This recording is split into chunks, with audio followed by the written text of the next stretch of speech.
Welcome to the Gamut of Performance Podcast, episode 59. I'm here with my friend and current WWE NXT superstar, Denzel Dejournette. This is another one of those unique episodes where we kind of get to see both sides of the coin. So Denzel has his master's degree in exercise science within strength and conditioning, and he's been with a lot of high-level strength coaches, but he's also been a high-level athlete. So on this episode of the podcast, we kind of dive into the mental skills, the physical skills, and also the personality skills that it takes to be successful at a high level. I think there's a lot of good takeaways from this one. And so without further ado, here is Denzel. Denzel, thank you so much for your time. Really looking forward to chatting it up with you. It's been a little while, so it's going to be great to catch up. For the listeners at home, will you tell us a little bit about your background, your motivation, and kind of where you are currently? So I was a collegiate wrestler at Appalachian State University where I became an All-American. Right now, I am a WWE NXT superstar. The motivation that I have come from my background of usually starting out being a lower tier guy wherever I was at and kind of building my way up and not being satisfied where I'm at. And yeah, I think that's pretty much it. I think I've covered it, just not smooth. Okay. So what is your passion in life? My passion is to inspire people. So sometimes when I do things, I do it to inspire people, and I do it for myself too. But I want people to know that it can be done. So I'm glad that I never had that that guy. I was never that guy that was always super good at something, and it just carried over through life. I think there's a lot in the story of building your way up to getting where you want to be and where you need to be. I like that. Okay. How do you plan to use your skill set to kind of achieve that passion? I just keep sharpening my skills, and this sounds so cliche and cookie cutter, but just keep sharpening my skills and just putting in the work and making a lot of sacrifices, which I'm already doing. I've been having weekends. I don't really get to see my family much, but there's people who are making bigger sacrifices because they're on the other side of the country, or the other side of the world. Yeah. No, that's a good point. Yeah. Okay. So kind of diving a little bit more into your athletic career, right? So can you talk about the difficulty of being a high-level athlete and also a high-level student at the same time? Oh, it's hard, man. I don't know if the viewers knew or know that, we were in grad school together. Yeah. It was tough. Yeah. We had other obligations as well as other people. You had your job. You had to wake up early. You were the strength coach. Yeah. Basically for the whole department. You was killing it for the Olympic lifting. And me being a high-level athlete, having to get up early, having to travel and make sure I stayed caught up in classes. Yeah. It was tough. Grad school was not a walk in the park. Yeah, you have to remind me, yeah. It was a struggle, but, looking back at it, I'm glad I made it. And now I got my masters on my wall to show hey, dog, you did that. Yeah. I'm with you, man. I'm with you. That was one of the harder times in my life as well. So, and I just remember you running from practice, and sprinting over to class and, just trying to find a spot. So I can only imagine how difficult that was. Still sweating. I took a shower, and I remember one of my teachers who shut out his name said, yeah, you can just kind of skip that part and get to class. Yeah, but I'm going to be so self-conscious on this thing. I'll take a shower and be a minute late. I think. Yeah, worth it. But the trade-off is definitely worth it. No, I feel that. Okay, so let's dive a little bit more into kind of what happened in grad school, right? So what made you kind of want to major in exercise science, and what made you even want to go to grad school? Well, at first, honestly, I wanted, this is going to sound terrible, but I wanted to go to grad school because I wanted to at least finish my degree because I had 5 years because I redshirt. Oh, okay. I didn't want to be one of those people that took 4 years it took 5 years to get a 4-year degree if I could help it. So just push forward and get something that made me more competitive in the job market. Okay. And, so getting a master's in exercise science, I majored in exercise science for my bachelor's degree. So if I want to get a job being an exercise physiologist or a strength coach, anything like that, I think it does help to have a master's degree rather than a bachelor's. So yeah, I wanted to push forward and get more and just do something to set me up to be in a better position when I graduate. Yeah, no, I agree. Okay. What were some of the biggest challenges that you faced in the classroom? In the classroom, getting on time after practice, but just having that and a grad assistantship and trying to focus and stay awake and alert in class because start off early morning. We sit there and I'm very interested, but I'm still tired and the fatigue sets in, and just try to make sure that I have everything that I need and making sure that I stay focused. So. Yeah. No, I agree. Okay. So switching the script a little bit, what were some of the biggest challenges you faced on the wrestling mat? The competition. So when I first started, I wasn't much. So when I started to get better, it was easy to get better and start to beat people because they didn't really know who I was and how good I was. Yeah. So, but then when I started to get good, you get this big target on your back. Yeah. And people start watching your matches, and they know what you're good at, so they try to keep you away from that. They try to take you outside of your match. So there's a lot of people that did that. There was a lot of stalling, and me being from a smaller school, if I'm trying to beat somebody at a bigger school and they're stalling, they usually give them the call, the bigger school. Okay. So that was one of the challenges, and just those brutal 2-hour practices in this hot room and just moving 10 pounds of water weight, and trying to punish that going into the next day. Whoa. Yeah, it's tough. Yeah. Did you have any people that were like big rivals to you, whether it was from other school or from the same school? Yeah, the rival school for me or for us was Chattanooga, and that was one of my biggest rivals. Anyway, there was a guy named Jared Johnson on that team, and the thing about him, it was a guy that would beat the crap out of people that I barely beat because just our styles. Yeah. So every time me and him, we always had a battle, and I mean, thankfully I won all of those battles, but I mean, it was a couple times. One time in the conference final, he was winning. I think we had like 10 seconds left. Yeah. And I shot in on his leg, and it looked like he was about to go around me, but I popped up and got behind him, and that was like a big moment because it was to win the conference title for the team at the conference tournament. So Jared Johnson, man, we had a lot of battles. Like I was on the upper end of all the battles, but I mean, they weren't easy. Like he's a very worthy opponent. Yeah. No, that's exciting, man. That I can only imagine the environment in that scenario. Yeah. Oh yeah. It was great because it gets to the point that the teams are talking smack to each other. Like, oh, okay. They were looking over, they're looking over at my parents, and they're looking at our side like, oh yeah, he finally gonna get him. Chattanooga gonna win. Yeah. And you can and if you look in the background, I have like a video clip of it. It's funny, but if you look in the background, you see like app size, like, oh crap, this ain't looking good. Yeah. And when I pop up and get behind them, you see the Chattanooga side like, and you see that, yeah. And that's the most emotion I showed after a match. Yeah. Like, I'm just kind of trying to be like stoic. Yeah. Like you've been there before. Mm-hmm. That time I was just, yeah, you just got to let it out sometimes. I had to let the fire out. I love it. Okay, would you say that was a kind of a defining moment in your wrestling career, or was there a different defining moment in your career? In my total career, I would say a defining moment for me was my sophomore year of high school. Mm-hmm. I remember I was terrible my freshman year. Terrible. So I remember I had a friend that was way more athletic than I am. And I was having a terrible first practice. And I remember I said to myself, if I beat this guy, I'll stay. I was thinking about quitting. Okay. And I waxed him. I killed him. I didn't expect it, but it happened. I put in the work on him. And then my dad, since I had such a terrible first year, he did this thing where he gave me an incentive.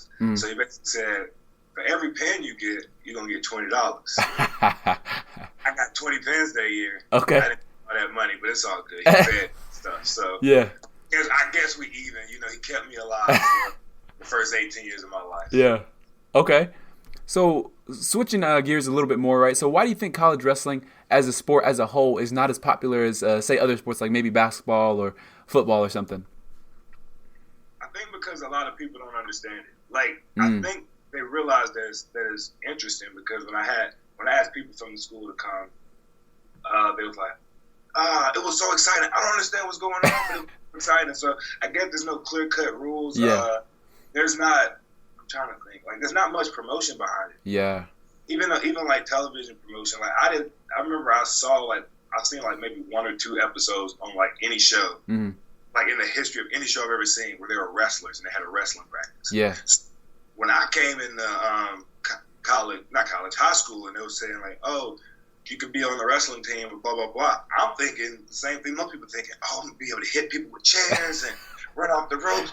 Nah, it was the one that you wear the headgear and you look pretty nerdy. But honestly, it's weird because I really I don't have a defined answer for that because it's weird because we are at the best right now we've ever been. We won the world title a couple years ago. We didn't get no coverage from it. Wow. So yeah, that's crazy. I really don't have an answer for that. Yeah. Because people who watch it like, man, it's so exciting, but I don't get it. So I guess I go back to my very first answer, which I walked around a lot, but probably people don't understand what's going on. And it's super interesting if you think about it, right? Because if we go back to like Greek times, wrestling and track and field, those were like the first original sports. And track and field, while its coverage is still minimal compared to like basketball, it's still out there for a fair amount, right? Whereas wrestling is kind of in the shadows. So that's really interesting to think about. If you could kind of just touch on what are some of the physical and mental requirements that it takes to be a Division I athlete? For any sport, it definitely takes focus and sacrifice because, like, I remember I said this, I learned this my sophomore year or maybe my freshman year of college. I was like, if you come into college to play a sport, you're going to love it or you're not going to make it because when you go in there, you're going to go from loving it to just liking it. Yeah. Because there's so much stuff that goes into it. When you're in high school, you did it for fun, and if you made it to college for that sport, you were probably stud of that group. Yeah. So it's fun to beat everybody up. When you get into college, everybody is good at the sport. So you got to push yourself mentally, physically, emotionally, because there's going to be times that you're going to think like, man, am I going to make it? Because it's tough being a collegiate athlete, period, and then having to be able to sacrifice your time and manage your time between classes and practice. And you want to have a social life. You don't want to just be a hermit. So finding that good balance, that's what makes it hard. But it prepares you for the real world. Yeah. So. Okay. And so diving in, right, so I can kind of remember when you first were making your kind of transition to professional wrestling where you are now, right? Discuss that transition and kind of the thoughts that were going through your head and kind of some of that whole process, actually. It was hard, and it was very, very nerve-wracking because, like, it's on a big stage, and you kind of don't know what's going on next. And you know that it's cutthroat because it's so many people that want to be there. Yeah. So you really be on your P's and Q's. And it's not like a negative thing in the sense of, this person's going to do something dirty to you or do something to undermine you. But it's the fact that it's like the NFL or the NBA. Like, there's so many talented people that's coming that you gotta always be on your A game because it can be taken from you at any moment. And it's also like, you got to make sure that you're staying healthy because for professional wrestling, unlike other sports, there's no off season. So going into the weight room, shout out to my man Sean Hayes and Robinson. You got to give a shout out there. Yeah. They understand that. So the way that our strength program is set up, we're not like lifting like super heavy every day. It's like it's like maintenance throughout the year, but it has its moments like they have their different cycles, and it's like, okay, we're building a little strength here. All right, we're gonna work on explosiveness here, and then but during the week he does it during the week, so it's like Monday and Tuesday may be like the heavy lifting day. Wednesday's a flush day, and Thursday and Friday is like more dynamic exercises and things like that. So they do a great job, and I mean our injuries have been minimal. So I think they're doing great. How have the physical requirements kind of transferred from collegiate wrestling to professional wrestling? Oh, they transfer well. Okay. They transfer very well, just because at least for collegiate wrestling, you had to have good cardio. The only thing that I would say is different as far as like being like the athletic, like just the transition is a wrestling match and a professional wrestling match can go a lot longer than a collegiate wrestling match. Like, your wrestling match is 7 to 10 minutes. Yeah. Professional wrestling match is can be 10, 15, 20. You can even have an hour-long match. Yeah. So that's a little different. You gotta learn how to control your cardio there because I'm not gonna go full blast for an hour. You're also not gonna go slow for an hour. So you gotta get those gear changes and just figure out how to control your heart rate to handle those changes and changes in intensity. No, I get you. Do you find it tough, or is it kind of difficult because in collegiate wrestling, right, you're focused on your opponent, right? Whereas in professional wrestling, not only do you have to focus on your opponent, but you also have to keep the crowd involvement. So how has that transition been for you? Oh, that's the toughest part because me, I was always the stoic wrestler. Like I didn't show much emotions. It was like get in there and get it done. Yeah. Here is you have to interact with the crowd. They're not gonna like you, and you gotta evoke emotion out of them, man. Okay. You have to show character like after something, and you gotta have moments. So I think one of the hardest things for me at least is slowing it down so we can have moments rather than just like, all right, boom, boom, boom, boom, boom, boom, boom, boom, boom, boom. Yeah. It's like, okay, boom, I do something great, and then let them soak it in. Yeah. Because there's situations where somebody do something great, and honestly it can be me doing something great, and like I do something else immediately. So before the crowd get to react to that, they got to focus into what I'm doing now. Yeah. So just shifting that focus and making sure they understand that. Oh, that was cool. Because when you're watching something, you don't really stop to think that's cool. You like it just natural. Like, okay, that's cool. But when something else happens, it gets like you get your attention shift to that. Okay. Will you touch on your NXT superstar name and also its significance? Right now, I mean, I'm just Denzel Dejournette. Okay. I have been trying to use like in promos and things of that such the real Denzel. Okay. So with that, the premise behind that is I use the line like I'm half his age, twice as good looking, but a million times more poor. And then I hit him with, but I'm working on that.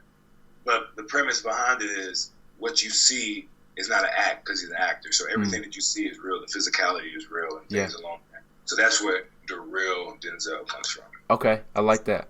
And then you touched a little bit on training, right? So will you talk about the role of strength and conditioning kind of throughout your career, starting from high school, and how that's transitioned to where you are now? It's changed tremendously in the sense that, like, now, like, being a collegiate wrestler, there was a lot of cardio. A whole lot of cardio. Yeah. And we did that, like, we did that. That was the preseason. So the preseason, that's where all the heavy cardio will come in. And professional wrestling, you kind of just dive right in and you kind of build the cardio in the ring because, like, and Sean Hayes say it all the time, and any other strength coach who knows what they're doing would say, the best way to get conditioning or the form or something is to do your sport. Like, even though like you're lifting and doing stuff like that of that nature and maybe mimicking the motion.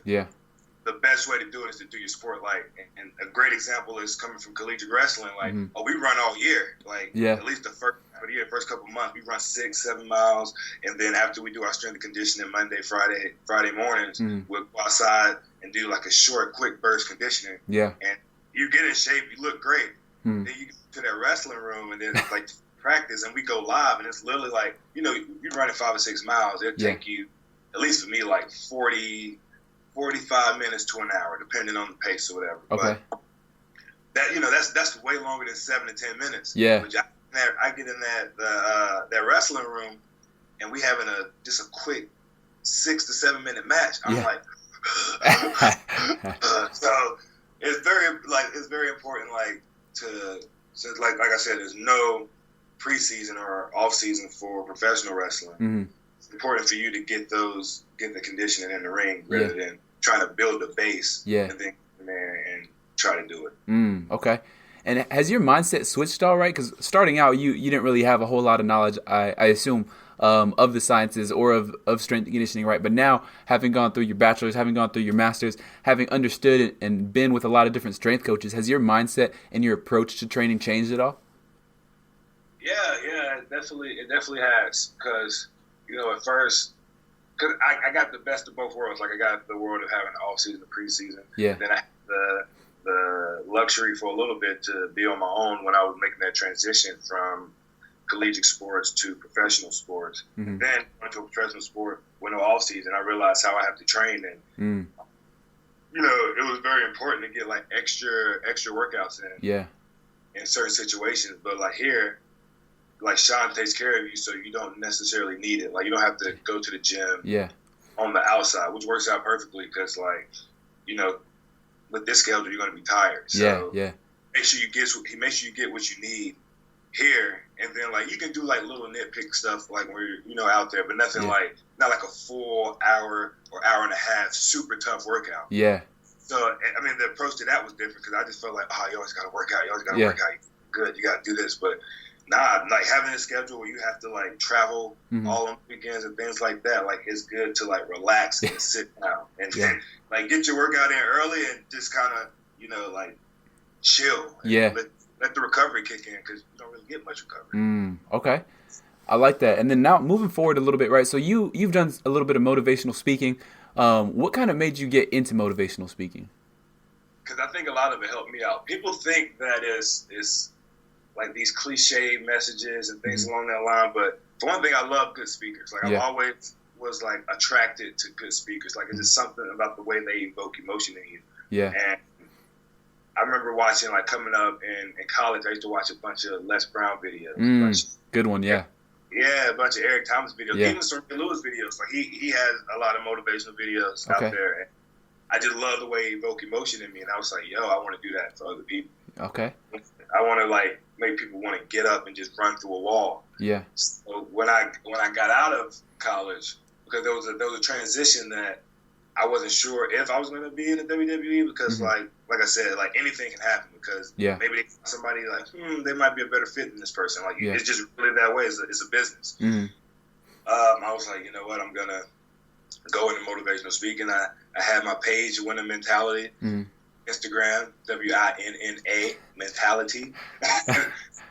Plug in right there. Got to. And I just started trying stuff. Like I did 1 minute videos in like my basement and different places, and I got some good responses from it, and it's just good just moving forward and trying to accomplish that goal. And it can be something done after wrestling because you can't wrestle forever. Your body can only do things as tough and like that for so long. So you want to have a life after wrestling. Yeah.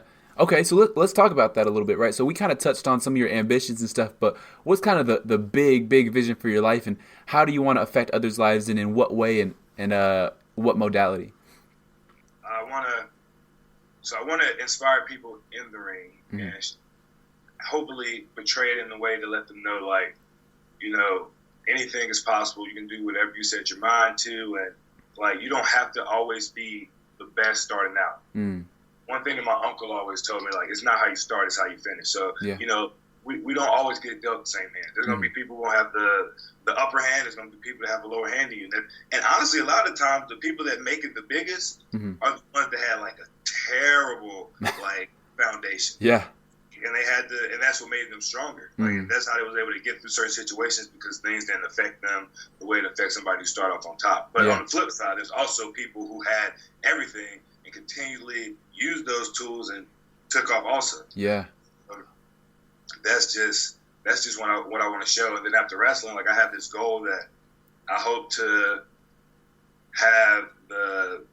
be in the situation where I can open up a homeless shelter. In the sense that like open up a homeless shelter that can help filter people out. So get them in there. Yeah.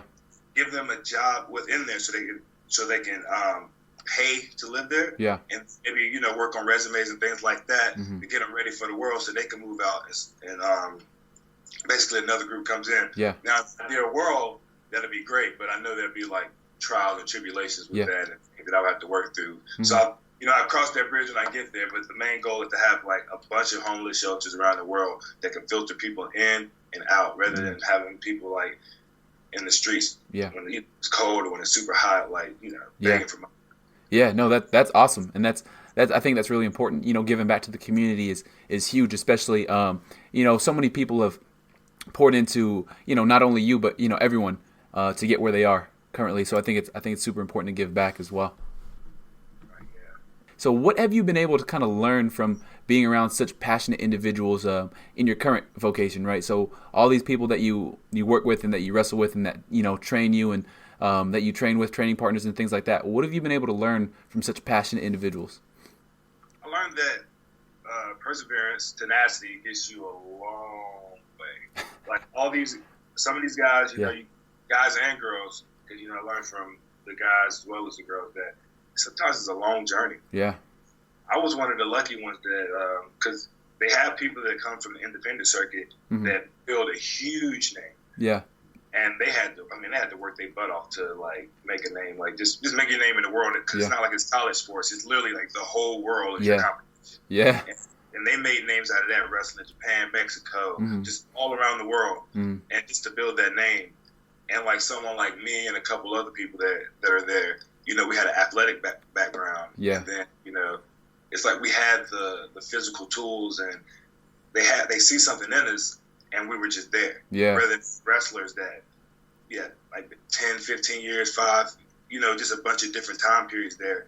And you just hear about the different stories of like what they came from and how they got out of it and ways they got better and just the struggles that they went through and the pain and suffering and the sacrifices they had to make. And honestly lights a fire in me. So like whenever like there's a situation that's tough, because I came from a collegiate background where a lot of stuff was kind of given to us because we're funded.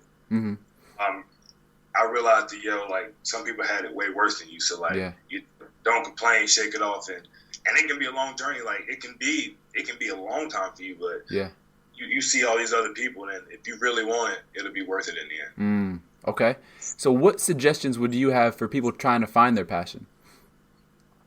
I would say try a little bit of everything and see what you like, because you may not even know what you like. I always knew I liked being in front of people, so I love giving presentations. I love trying to make people laugh. I love to put smiles on faces. Yeah. So I didn't know how I was going to do that. Like I didn't. Everybody wanted to be a professional wrestler when they were younger. Yeah. Like, everybody idolized that. But as I grew up, or as I got older, I kind of got away from that. Yeah. But I knew I always wanted to be in front of people entertaining, whether it's in a sports environment or if it's a speaking environment or anything like that. So just explore the things you like to do and just see what come out of it. And sometimes you're not going to know what you want to do. Like it happens. Like I know the message growing up, but you got to know what you want to do. So you this, that, and third. I don't believe that's true. I think that like if you go out in the world and you do what you're supposed to do and you control the things you can control, like it'll come to you. Like it's just sometimes you're in the right place at the right time, and then you have a spark. And I honestly believe that. Yeah, I like that. Okay. And so obviously within the job within WWE and NXT, right? You have to have a certain persona. But aside from that, away from the camera, you're a very authentic person, right? And so what suggestions would you have for people trying to live their most authentic lives? Stay true to yourself. Stay away from negative people. And because people don't understand how like important that is. And an example that I can use is if you got a pair of crisp white pants, if you get some dirt on it, which is the negativity, even if you wash it, it's still kind of there. Yeah. And the more dirt you get on it, the more dingy they're gonna get. Yeah. So look at yourself as a pair of clean white pants. Yeah. And just like stay away from those people because they can bring you down. Like people don't understand how infectious energy can be. Yeah. If somebody because you can tell when you walk into a room, you can tell when it's a dead room. Like the energy, you can just feel it. And then sometimes there can be people, and I think that's what me and you did in grad school. Sometimes I was just thinking about that. I was literally just thinking about that first day. Yeah, we can come in and just brighten up the room, man. I think that's very important to be the positive in the world. Yeah. Stay positive, stay around positive people, do things that you want to do. Don't let people persuade you or peer pressure into things that don't feel right because naturally we just have a conscience or things like that when you want to do something, your body lets you know this is a good idea, or I don't know, it's usually not that great of an idea. Yeah. Just kind of stick to your gut. I like that. Okay. So what are some resources that have had a big impact on you, right? You talked about Les Brown, Eric Thomas, but what other things as far as books, podcasts, or even other speakers? Les, Ray Lewis, Eric Thomas, my coaches, because don't get me wrong, it's very important, and they said this a lot. So when I was in high school, my high school coach, James Alexander, said when he believes in himself, he's going to be hard to stop. And basically taught me that, no matter, everybody in the world can believe in you, but you really just need one person believing in you, and that's you. Because if the whole world believes in you and you don't believe in yourself, you're not going to go out there and get it done. And if the whole world don't believe in you and you believe in you can go out there and get it done. Yeah. So that he was a huge influence on my parents, of course. My parents, they were very supportive, and they wasn't like the strict parents that's like, oh, you gotta win, oh, you gotta lose. Nah, they wanted to see me win, and they hated to see me lose, but it wasn't like, oh, you can't eat tonight, or I'm disappointed in you. No, it's like my dad was always, his advice was always go out there and take it on the next one. Yeah. Take it on the next one when you lose. Yeah. And my mom is so funny. If you watch something that she recorded, like for my matches, you hear, go Denzel, go, get him, Denzel. So, having that good encouragement. As far as books, I read The Alchemist, and I read that a couple times. That's a good one. That's a real good one, yeah. I don't usually read a book more than once. Yeah. And I think I read it like twice, 3 times. Okay. That was a good book. It was just, telling you about manifesting the things that you want. And this great quote, and I'm paraphrasing right here, like, that there's no such thing as beginner's luck. Sometimes you do something, you hit it off great. Yeah. It's a sign that you're going in the right direction. Yeah. I read Grit. It's just talking about the gritness skill. Okay. Like, how, like, the most successful people are gritty, and is if you really want something, you're going to have to persevere through, like, hard parts. And people and it was like a grit test. Yeah. And if you did well on the grit test, those are indicator of you being successful. And I read Les Brown's autobiography, Live Your Dreams. Okay. I love that one because it was just talking about his life and how he was one of those people that didn't have the strongest foundation. Yeah. And he was, poor, and he was, but he had a very adventurous life. Like he was a motivational speaker, but before that he was a disc jockey. Oh, wow. Yeah, he didn't have any experiences. I don't want to take away too much from it, but it was like a great story, and it was very funny to see where he ended up. He even married Gladys Knight at one point. So, like, wow, my man was living life. So those are the things. Okay. Yeah, I mean, your podcast, plugging your podcast in. Hey, I appreciate that. Because you hear about people, their journeys and strength and conditioning and where they started at, because people see that they're like big levels, but they don't know, like, I was an intern, or I had to ask, and I had to wake up super early and do this and that. Mm-hmm. I mean, just even watching your journey, like saying you having to wake up at 4:00 in the morning, filter out a group, come to an 8:00 class, stay up through that class, go back to the weight room and do things like that. Like that lights a fire in me too, because just saying like people working hard, man. Yeah. So you better get with it or get lost. Yeah, no, I appreciate that, and I agree, man. It's like you said, being the light can just kind of spur someone else on. And so the more lights there are, the more that we all grow, What, if you have any, what are some quotes that you live by? It's something that Will Smith, dad, said to him. He said, don't let your successes get to your head and your losses get to your heart. And I think that is very important, because it's easy, like when something great happens, it's easy, like, yeah, I'm the man, I'm this, I'm that. Yeah. But on the flip of that token, if there's something go wrong, especially when you're used to having success, you might think like, man, I suck, man, I'm terrible.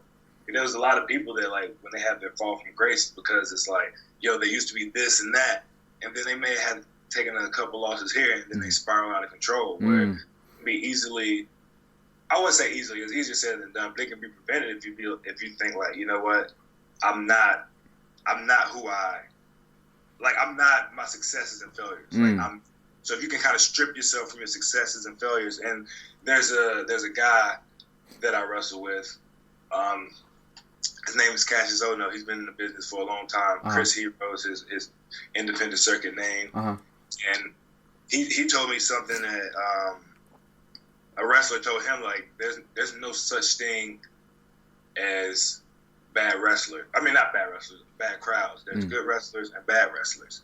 And basically, like, if the crowd don't react, basically it's him saying don't make excuses. Like, if the crowd didn't react the way you wanted them to, it's not a bad crowd. It's something that you did. Not necessarily saying you're a bad wrestler. But something that you did, something that was great, is because you went out there and you performed. And he said something along the lines of, sometimes you got to strip yourself of what you do. Because people a lot of times think they are what they do, and that's the reason why they're not at that level anymore. They're not superstar big time anymore. They don't. They just feel like that's who they are. And that's not the case. Like you go home, you're a different person. Like I'm a different person in that ring, or I was a different person on that wrestling mat. Like than I am in my real life. Yeah. No, I think two things that you said are really important, right? So the thing about the crowd, so that's putting if we look at psychology, right, that's putting the locus of control internal versus external, right? So when we put our focus on the external, then we have that victim mentality. Whereas when we think internal, now we're in control. Now we can control the outcomes a little bit more. So I think that's really important. And then that second thing, separating our actions from who we are, right? That's a lot of people have issues with identity, especially athletes when they get injured or something unfortunate happens. Then we struggle with identity because they don't separate the act of what they do from who they are. So I think that's important of having an outlet, right? Something you do, but also developing your personality and who you are. So that's huge. And then the next question, right? Is there a thought or experience from your past that you've held on to that's made a big difference in your life now? Yeah, so I had this coach named Coach Fisk. And I remember we had optional workouts, and optional. Yeah. I didn't know my freshman year. So, I mean, I'm a hard worker, and I went to all of them. But one Friday, man, it was just, I had chem lab, and that's like a 3-hour lab, and then right after that, I had practice. Mm-hmm. It was like, optional practice. Yeah. Because it was still preseason. So I was like, I think I'm going to just go back and go to sleep. I'm tired. And he came up to me, and he said, "You want to be a leader, don't you?"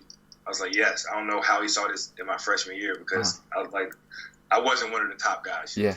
He was like, "You want to be a leader, don't you?" I was like, "Yeah." He said, "Well, how you going to do that if you're missing practice or missing an optional practice?" I was like, I'm thinking, this is optional. But that's when I realized that there's no such thing as optional. Yeah. You want to be good. And there was a quote that people say, like, like when practice is optional, it's not mandatory, but neither is being good. So, being good is optional. Yeah. So I was like, that's a good point. That is a good one. And then there was another time where just me being immature, and I can admit that, and I want to plug in my head coach, Coach Bentley, because he molded a lot of who I am. Yeah. On the mat, off the mat, just as a person, just learning from him. But one of the coaches, because the turnover for college coaches, at least for wrestling, it's like, especially assistant coaches, you're like, you could be in one year and out the other year. Yeah. So falling out between him and one of the other coaches, and that was one of the coaches that worked with me, like a big guy coach. So I'm thinking, like, man, how they gonna take one of my coaches away? Being selfish and thinking, like, man, like, what am I gonna do now? I'm not gonna have because Coach Bentley's really good. Yeah. Like, we went in the room and I can admit it, he's like 160 pounds. Yeah. Good. He beat me with technique. He's like All-American. Like I finally got him before the NCAA tournament. I don't know if he let me and that helped me out. Yeah. But I'm gonna take what I can. But you got it, yeah. I got it, and I definitely use my size too. I cheated a little bit. He used the speed. I used my size. He had this falling out, and I was like, you know what? I'm gonna do it on my own. Blah blah blah. And that was the moment that I almost quit collegiate wrestling, being a stubborn athlete. Yeah. And we sat down and we talked, and he explained it to me, and this is a lesson that I'm gonna carry with me. He was like, Michael Jordan's coach, his college coach, he didn't play basketball or stuff like that. Like he was a great mind. Yeah. So it's really all about the coaches. So you can't do it alone. You think you can do it alone. You can do all the extra work you want, but you need that mind behind you. Yeah. Yeah. I didn't have a wrestling IQ, and I'm thinking I'm gonna do it by myself and blah blah blah. But he basically made some good points, and even like he plugged like a national champion. He was like, he don't have a big guy coach in there. He's in there just he has a good coach in there, and he's learning that way. So basically, it taught me to put my own selfish ego to the side, and not everything's about me. And you got to trust the process because your coach is going to do what's in the best interest of the team, and if you're on the team, that's your best interest. Yeah, so that's something that I held on to, is that I can't do it alone. Okay, and don't be stubborn. Like, you may not understand what's going on, but if you don't have a bad feeling about it, just trust them and see what happens. Because if somebody else is going to do you wrong, you're gonna pick up on it eventually. So like, if you go along with it and then you start to realize, okay, this red flag, then you can pull out. But if it's one of those things that you're just feeling uncomfortable because you're unsure, a lot of times we're unsure about the future. Yeah, just give it a shot and see. And then, it led me in the right direction, because literally after that year, that was when I started having my breakout years, becoming like the best wrestler on the team. Yeah, and like the best athlete at the school. Yeah. The athlete of the year, conference champion, things like that. Having him help me out, and him showing me that, hey, I know what I'm doing. You gotta trust. Yeah, no, that's some really good advice, right? And so, in contrast to that, what's some of the worst advice that you've ever been given, whether it's from a coach or a friend or just somebody random? I think it's some people on the team that's like, yeah, man, like, what are you gonna do? You should probably transfer, or like, they're not treating you right, or like, because collegiate wrestling, it's kind of hard to get a full scholarship because, especially at a smaller school. So I didn't get a full scholarship, but some people are like, man, you should go and play football, or man, you should go in there and demand more money. It's like, like, don't get me wrong, that's important, like in the sense that I wouldn't have to pay student loans. But if I would have did that, honestly, I wouldn't. I don't know if I would have did well in football. Like I know I have the physical tools, but I wouldn't have that much time because I already did like my first or second year. Yeah, I have 1 more years. I wouldn't have had time. I don't think I would have had enough time to make myself a prospect of any kind or get any promotion, because I got lucky that I was out in the tournament and Jerry Briscoe saw me. If I wasn't still wrestling, then because that was the year I started to break out. So if I would have quit at that moment when people was in my ear, and you got people in here, oh, maybe you should quit, you should try to play football, you should try to transfer and try to do this, I wouldn't be where I'm at. So just don't listen to the people that are like in your ear, especially if they're on the same level as you are. Yeah. I feel like you should listen to somebody that's higher with more experience. So that was like the worst advice. Like, oh, maybe you should play football, or maybe you should do this, maybe you should do that. Yeah. And I'm glad I didn't. Yeah, no, that's really important as well. Okay, so what are some projects that you kind of currently working on, and how can people kind of reach out to you and follow your journey? The project that I'm working on is Project Denzel. Okay. But that's just me trying to get better in the wrestling world. And the way that you can follow my journey is you can follow me on Instagram at The Real Denzel, Real REAL Denzel DENZEL WWE, and that's Instagram and Twitter. I post videos. I post content. I was gonna plug my motivational speaking page, but I haven't posted on that in a while. Okay. I plugged it earlier, so but I'm still working on that. But that's been on the back burner for a little bit, so I don't want to like tell people to follow it and then there won't be any new content on it. Yeah. Okay. And also the WWE PC channel on YouTube. I have little cameos in that. Okay. And just stay tuned to the WWE Network. Yeah. I'm trying to get on TV there, so one day you might see me on there. WWENetwork.com, and the first month is free. Hey, there you go. Awesome. Well, Denzel, this has been awesome. I really appreciate your time. It was great to catch up, and hopefully we connect again soon in the future. Yeah, definitely, dog. I'll see you at the top.